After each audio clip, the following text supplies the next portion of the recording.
Club de Prensa con Juan Carlos Iragorri. Bienvenidos a Club de Prensa en NTN 24. Transmitimos desde nuestros estudios centrales en Bogotá. Y no olviden que al final de este programa ustedes pueden encontrarlo completo. Pueden encontrar partes en nuestra página de Facebook, por nuestra cuenta de Twitter y el audio, el podcast en SoundCloud. Les doy la bienvenida a las invitadas al programa hoy. En primer lugar, Lucía Benavente, periodista de RCN Televisión. Lucía, bienvenida como siempre a esta mesa. Muchas gracias y buenos días. Y está con nosotros también nuestra directora de contenidos, Idania Chirinos. Bienvenida, Idania, a este programa. Gracias, Juan Carlos. Un gusto estar con ustedes en el programa. Y el primer asunto, Idania, tiene que ver con el presidente de Estados Unidos, Donald Trump, porque aparentemente se ha desatado una crisis constitucional en ese país. 7 días después de que él se posesionara, él tomó posesión el pasado 20 de enero, el señor Trump expidió un documento según el cual les prohibía por 90 días la entrada a Estados Unidos a ciudadanos de 7 países, que son Irán, Irak, Siria y también Libia, Sudán, Somalia y Yemen. Posteriormente, 2 estados de los 50 de Estados Unidos, 2 de esos estados, el estado de Washington en la costa oeste, uno de ellos, presentaron un recurso diciendo que esa medida era inconstitucional. Y un juez de Seattle, del estado de Washington, el juez James Robert, decidió congelar la aplicación de esta medida dictada por el señor Donald Trump. Trump ha acusado al juez diciendo que si en Estados Unidos llega a pasar algo, es decir, un atentado, la culpa la tendría el juez y que está poniendo en peligro el juez Robert a los Estados Unidos. Hay que esperar a ver qué pasa con la Corte Constitucional, con el Tribunal Constitucional, o por lo menos de momento con una Corte de Apelaciones, mientras el fallo de fondo podría llegar a dictarlo la Corte Suprema de Justicia, que tiene las funciones de Corte Constitucional.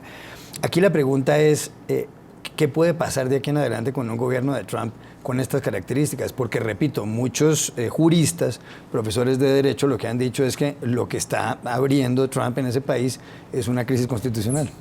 Bueno, es que la pregunta es lo que está detrás. Es decir, al final uno se pregunta quién va a ganar en esta pelea entre los tribunales, las cortes y el presidente Trump. Pero yo creo que más allá de eso, Juan Carlos, Lucía, la pregunta es, finalmente, ¿quién va a ganar? ¿Es la constitucionalidad o un presidente que cree que su voz es ley y que lo que él dice no puede ser rebatido? Porque no solamente le dice a los estadounidenses, si algo pasa, esto es culpa del juez, sino que pone en duda previamente en otro tuit la condición del juez. Y esto es una escena que tristemente hemos visto en otros países. Y cuando se comienza a atacar la constitucionalidad que representan estas figuras, cuando cualquier decisión que vaya en contra de la posición que asume el presidente Trump es considerada como práctica, no hemos llegado, pero es que por algo se empieza, como traición a los Estados Unidos o a la seguridad de los Estados Unidos. Oiga, ejemplos tenemos varios para voltear y ver. O sea, ¿usted cree que lo que está pasando en Estados Unidos lo vieron, por ejemplo, en Venezuela? Y en Ecuador. Por nombrar 2 países a los cuales le hemos dedicado centimetraje y tiempo al aire. Son escenas que ya hemos visto. Un presidente en su cuenta de Twitter simplemente descalificando un juez o poniendo en tela de juicio su condición de juez o su conocimiento de la ley o sobre la seguridad del Estado. ¿Qué implica eso? ¿Qué consecuencias puede tener eso a posteriori? Lucía Benavente, por otro lado, hay 2 exsecretarios de Estado, John Kerry y Madeleine Albright, demócratas ambos, diciendo que quien está poniendo en peligro a Estados Unidos es precisamente Donald Trump, el presidente actual. Y para rematar, la impopularidad de Trump es muy alta. La desaprobación, según la última encuesta Gallup, es del 53% y la aprobación del 42%. A mí me parece que Donald Trump es una bestia que hemos alimentado los medios, y tanto los nacionales como los internacionales, y me parece que es un tipo antisistema. Es decir, todo lo que no se rige a lo que él quiere hacer va a ir en contra. Y lo antisistema vende mucho, es muy populista, y él se acerca a eso en el sentido de decir, si ese juez no me va a dar la razón, es la persona que va a provocar un problema y hay que acabar con ello. Entonces me parece que la línea que está llevando es peligrosa tanto en el país como por fuera. Me parece muy peligroso que ponga en peligro a Irán, que además es uno de los principales enemigos de un país como Israel, porque ¿qué va a pasar en Occidente con ese tipo de medidas? Va a crear conflictos también en el Medio Oriente, no solamente para las personas en Estados Unidos. Y además hay que tener en cuenta que ISIS se viene frotando las manos desde que Donald Trump salió victorioso en esas elecciones, y Donald Trump no hace más que darle razones a ISIS para que esté provocando atentados. Así que esto va a ser un círculo vicioso. A mí me parece que Trump va a ser imparable, mucho más de lo que pensamos, y que en este caso él va a ser el victorioso. Hay otras noticias de Trump y Dania, porque ayer dio una entrevista a Bill O'Reilly del canal Fox, de Fox News, justo antes de que empezara el Super Bowl, la final del fútbol americano, que fue ganada por los Patriots de Boston. Sí. Yo soy seguidor de los Patriots en el caso del fútbol americano, aunque no lo sigo muy de cerca. Pero lo cierto del caso es que le pregunta el señor O'Reilly a Trump si él siente respeto por Vladimir Putin, el presidente ruso, y Trump responde que sí, que posiblemente no se la lleven bien, pero que siente respeto por el presidente ruso y que además Rusia puede ayudarle a Estados Unidos en la lucha contra el Estado Islámico. Pero después le dice el señor O'Reilly a Trump, pero es que Putin es un asesino. Y entonces Trump contesta, hombre, pues es que nosotros también tenemos muchos asesinos, y sugirió, en cierto modo, que la invasión estadounidense a Irak pues demostraba que lo que estaba diciendo él era verdad. ¿Qué lectura le da usted a una declaración como esa que hizo Trump? Bueno, esto es más o menos como el que esté libre de pecado que lance la primera piedra. Y entonces así podemos justificarnos todos, de alguna manera. Pero el presidente Trump tiene que justificar lo que seguramente terminará concretándose en un acercamiento entre Estados Unidos y Rusia. De alguna manera tiene que justificar o poner sobre la mesa algo que igual haga que los estadounidenses, aunque habrá un sector que no lo va a olvidar, que otro deje de lado lo que los cuerpos de seguridad dijeron. A ver, que no lo dijo usted o no lo dije yo. Los organismos de inteligencia llegaron a la conclusión de que Putin o Rusia estaba detrás de los hackeos en las elecciones. Entonces, igual él lo ha puesto en duda y lo seguirá poniendo en duda 10 veces más. Y de alguna manera hay que poner sobre la mesa algo que haga que los pueblos son de memoria corta, incluido Estados Unidos. Eso, digamos, es un mal de todos. Y qué mejor, bueno, encontró él esa frase de aquí también hay asesinos. Vuelvo a lo mismo, el que esté libre de pecado, que lance la primera piedra. ¿Hasta dónde va a servir eso para justificar qué es lo que tendrán que determinar no solo los estadounidenses y el Congreso? Porque también aquí hay otra pregunta, ¿no? ¿Hasta dónde va a acompañar el Partido Republicano al presidente Trump cuando todo esto comience a irse de las manos? O digamos, los pronunciamientos del presidente Trump vayan subiendo de tono cada vez. A mí me parece que en relación a eso están los medios, ¿no? El hecho de que un periodista tan conservador como Bill O'Reilly le esté haciendo unas preguntas tan incisivas ya demuestra que hay una ruptura entre los republicanos, que hay gente que sí está apoyando las frases, sobre todo que lanza por Twitter, tan populistas, pero hay gente que tiene miedo, tiene escepticismo y tiene sobre todo miedo. Con el tema de Rusia, efectivamente, yo creo que hay un acercamiento mucho más profundo del que quieren hacernos ver, precisamente por el tema de las investigaciones. Entonces, de cara a la galería, a Trump no le conviene demostrar que efectivamente tiene una fuerte relación con Putin, lo está manteniendo en secreto, pero tampoco puede atacarle, y por eso la frase de que nosotros también hemos matado a gente, que me parece una justificación, bueno, muy floja, la verdad. Ya regresamos a Club de Prensa. Volvemos a Club de Prensa en NTN 24 desde Bogotá. Lucía, hay noticias sobre Venezuela y Colombia, de las que vamos a preguntarle también a Idania, porque es experta en el tema.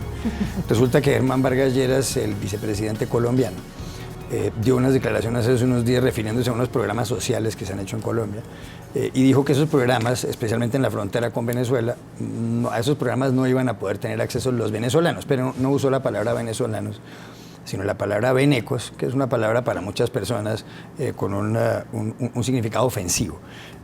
Contestó en Venezuela quien fuera en un momento dado presidente de la Asamblea Nacional, Diosdado Cabello, un hombre muy importante en el chavismo, y llamó a Vargas Lleras hijo del gran puto. Seguramente trató de decir la grosería completa, pero no sé si al final cambió de parecer. Vargas Lleras respondió aquí en Bogotá diciendo que el señor Cabello es un patán, pero ahora ha vuelto al gobierno venezolano a mencionar el tema y a pedir algún pronunciamiento de Colombia. ¿Debería pronunciarse el gobierno colombiano con respecto a esto o pedir disculpas? Yo creo que Vargas Lleras está en campaña. Entonces, alimentar esto lo que hace es alimentar la idea, porque Vargas Lleras no da un paso en falso. Él sabe perfectamente lo que está haciendo. Él ha sabido mantener su silencio con el proceso de paz, con el tema del plebiscito, y ahora de repente sale y con mucha fuerza. Esto es producto de la campaña. Me parece que cuando uno además quiere distraer el foco de la noticia, que en estos días está metido sobre los avales que ha dado Cambio Radical a personas como Neida Pinto y que le señalan a él, pues la forma es señalar a Maduro, molestarle a él, molestar a la gente en Venezuela, porque eso va a ser seguridad de que el foco de la noticia va a cambiar. Entonces me parece que esto es toda una estrategia de Vargas Lleras. Creo que el gobierno colombiano, de hecho Santos ya se pronunció ante Vargas Lleras sobre lo que hizo y que eso es tema de la Cancillería y que no tenía que meterse en esos asuntos, y creo que los medios le estaríamos haciendo un gran favor a Vargas Lleras si seguimos esperando que el gobierno diga y que Maduro responda y que esta pelea eterna que se está dando entre Colombia y Venezuela se siga alimentando. Anticipo de la campaña electoral en Colombia, donde Venezuela va a formar parte Por supuesto. del debate continuo. Y hay una, solo quiero referirme a la palabra veneco, porque ciertamente tiene un tono despectivo, pero también se ha usado con afecto en momentos determinados. Yo creo que en el aquí y el ahora, el problema es la situación de Venezuela, la terrible crisis humanitaria que vive Venezuela y el éxodo que eso ha ocasionado. Y esa sensibilidad de los venezolanos, tratar de irse a donde sea. Imagínense a Colombia cuando se comparte esa frontera tan inmensa. Hay venezolanos en España, en Italia, en cualquier país de América Latina y mucho más en Colombia. Y cuando se arrastra irse en Venezuela en este minuto es prácticamente huir para sobrevivir, bien por medicamentos, por alimentos, porque no lo mate el hampa a uno en la calle. Entonces, en este minuto en que se arrastra tanto dolor, tanta desesperación, el tema venecos, por supuesto, lacera lo que es ya una herida abierta, porque yo que soy venezolana, también sé que esa palabra se ha usado con afecto. Si a usted le dijeran veneca aquí en Colombia, ¿se sentiría ofendida? Depende del tono en que me lo digan, claro. Depende del tono en que me lo digan y la circunstancia. Porque si yo me encuentro a alguien o estoy en el canal y alguien me dice, esta veneca que tiene tantos años, es distinto.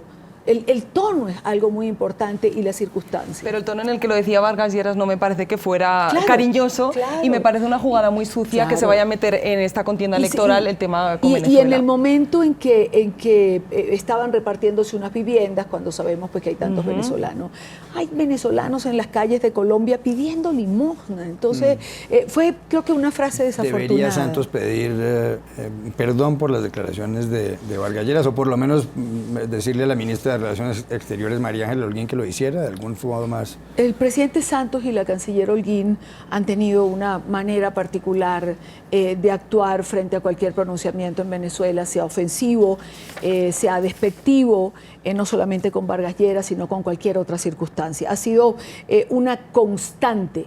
Durante mucho tiempo se pensó que esto se debía al proceso de paz y a la presencia de la FARC. Una pregunta que se hacían los propios periodistas colombianos en la mañana de hoy: ya no hay FARC, ya hay una firma, ¿por qué no algo de repente más contundente cuando esté en campaña o no esté en campaña el señor Vargas Lleras? Es el vicepresidente de Colombia en este momento.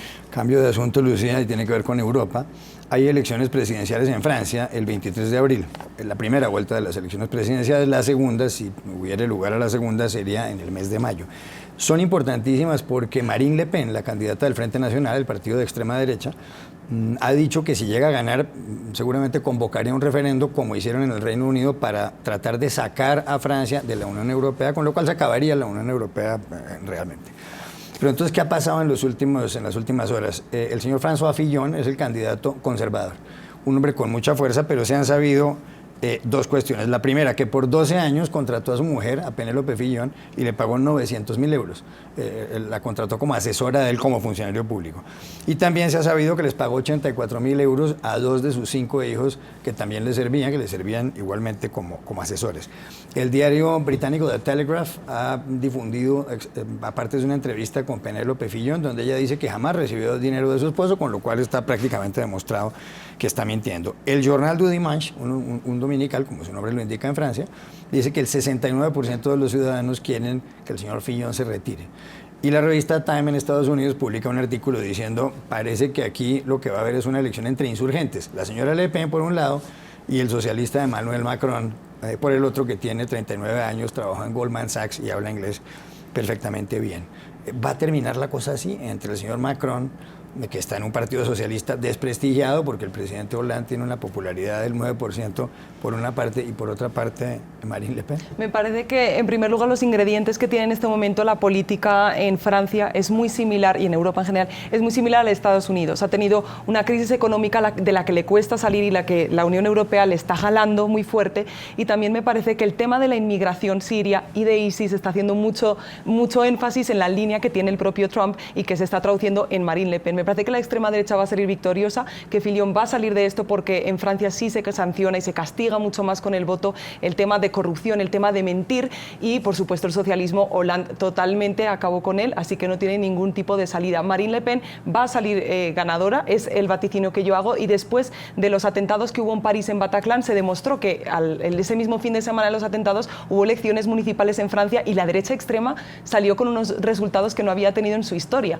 Así que Marine Le Pen va a seguir aprovechándose de eso, va a utilizar toda su maquinaria política, que no es poca y viene de su familia, y el tema de los atentados como el que hubo en Louvre hace unos días, lo que va a hacer es alimentar ese temor, esa sensación racista y antiinmigración, y la extrema derecha va a salir triunfante en Francia. Y Daniel Chirinos. Yo creo que la clase política en Europa, en Estados Unidos, en nuestros países, tiene que ir hacia una reflexión. Es decir, ¿qué han hecho mal que están permitiendo que el populismo o el nacionalismo ocupe los espacios que está ocupando? La corrupción es un manto que nos arropa a todos por igual. Si algo ha tenido Odebrecht, por ejemplo, es dejarnos claro esto. A Fillon la corrupción lo saca, pero la corrupción llega a todos los niveles. O sea, si damos una mirada hacia acá y vemos lo que está pasando en Perú, cuando se acusa al expresidente Toledo de haber recibido igual cantidad de millones de dólares en relación a lo que serían los sobornos Odebrecht, uno se pregunta hasta dónde esto llegó. Y la gente está cansada y le compra el discurso a quien llega y dice, esto no se puede permitir más. O cuando el señor Trump dice, a ver, nombro a todos estos en mi gabinete porque ya hicieron suficiente dinero y no van a querer más. Esto es algo que... ¿Qué se hizo mal? Es que yo creo que la pregunta tiene que ir hacia allá. ¿Por qué se ha gobernado mal? Y, ojo, ¿y por qué se ha sido timorato o no frontal frente a temas importantes? Se puede ser demócrata, se puede ser liberal, se pueden tener posiciones que son claras en democracia, pero no tienen que ser tímidas. Es decir, se puede tener relaciones con Cuba, se puede acercar a Cuba. Lo que no puede ser es que permitamos que Cuba haga lo que quiere solamente porque nos está permitiendo un acercamiento. Creo que eso también es lo que se le está cobrando o es lo que ha permitido que este tipo de discursos de Trump o de Le Pen esté cuajando como está cuajando. Ya regresamos a Club de Prensa. Volvemos a Club de Prensa en NTN 24, último minuto. Y Dani, ayer fue la final del Super Bowl, la final del fútbol americano de la que hablábamos hace un momento. Ganaron los Patriots, el equipo de Boston, pero en el intermedio cantó Lady Gaga y fue pues un concierto sensacional como el que dieron los Rolling Stones hace algunos años. Ella cayó desde una altura de 79 metros, había varios drones. Varios periódicos dicen que ella entraba a la historia después de este concierto que dio ayer. ¿Está de acuerdo con eso? ¿Fue tan sensacional el concierto de Lady Gaga? Fue fantástico. Fue un salto de cabeza y los drones fueron 300 drones. Con luces dibujando la bandera de Estados Unidos. Creo que cualquiera que pase por allí, usted y yo pasamos 5 segundos y ya entramos en la historia, pero ella lo hizo con más propiedad. Además, es una mujer que hace un año hacía ese homenaje impecable en los Grammy de David Bowie, ha cantado con Tony Bennett, es una mujer multifacética, es un espectáculo verla, así que me parece que sí ha entrado en la historia con lo que hizo anoche y lo que le queda todavía por hacer. Gracias, Lucía, por haber estado aquí. Gracias, Diana Chirinos. Y a ustedes los espero mañana nuevamente en Club de Prensa.